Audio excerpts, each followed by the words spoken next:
Peters will be taking the U.S. Senate seat, replacing Carl Levin, who has served on the U.S. Senate for the past 36 years. Ulam says they lived without this toilet for about a week, and it wasn't installed until yesterday, right after we gave the landlord a call. Some parts of the jail, like these dormitories, don't have surveillance cameras, so deputies had to rely on these handheld video cameras to record situations. Now, things are hands-free with the body cam.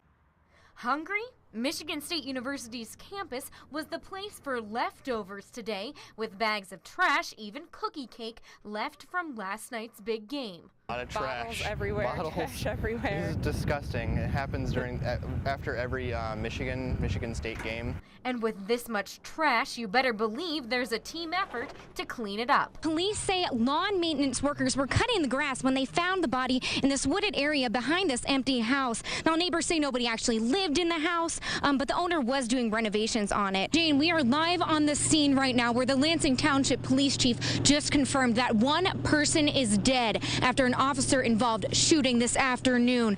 She says that police pulled a car over for a traffic stop and then shots were fired. Now, we don't know much about the victim other than that he is a male, and we do not know if he had a weapon or not. What we do know is that he is one of 3 people that were in the car during the traffic stop.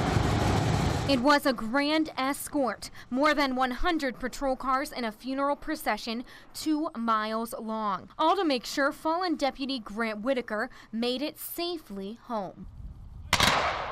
With a 21-gun salute, law enforcement from as far away as Boyne City and St. Joseph County came to pay their respects. It's the brotherhood of the occupation. It's to show the family respect. It's a tough job.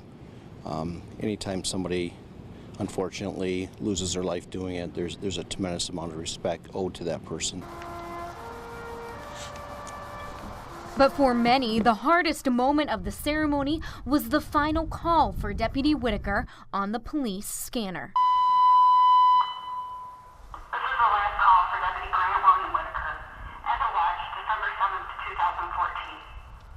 Gone, but you will never be forgotten. For police officers, that hits home because we're communicating all the time, and that's one of the last things you want to hear is not an officer respond when they're called, because at that point you're not really sure what happened. That's what got me today.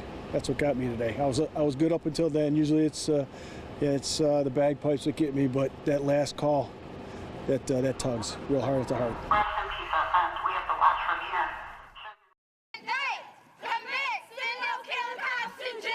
A movement that began in Ferguson, Missouri, is felt in Lansing tonight as people march to the Capitol with a message. We matter. Now we have to show the rest of the world that we do matter and make them believe that. 1 week ago, a grand jury chose not to indict Ferguson police officer Darren Wilson in the death of Michael Brown. And although the incident happened hundreds of miles away, What do we want? Justice! When do we want it? Now! protesters say the issues hit close to home. The movement is here and now, and we must be a part of that. What has happened in Ferguson could literally happen anywhere, anytime. I think the problem is a disconnect. There's a lack of trust. There's a mistrust between our community and our officers. There's a problem where our police force doesn't necessarily look like our community that is serving. Some at the rally say they have already been talking with local law enforcement, and their goal is change. We shall overcome. Don't ever underestimate the power that you have within yourself. Everyone has an individual purpose, and we can all make a change if we come together and attack one goal at a time. Change not just for one race. Our lives matter. White, black, purple, your life matters. But for everyone. In Lansing, Christa AP 6 News.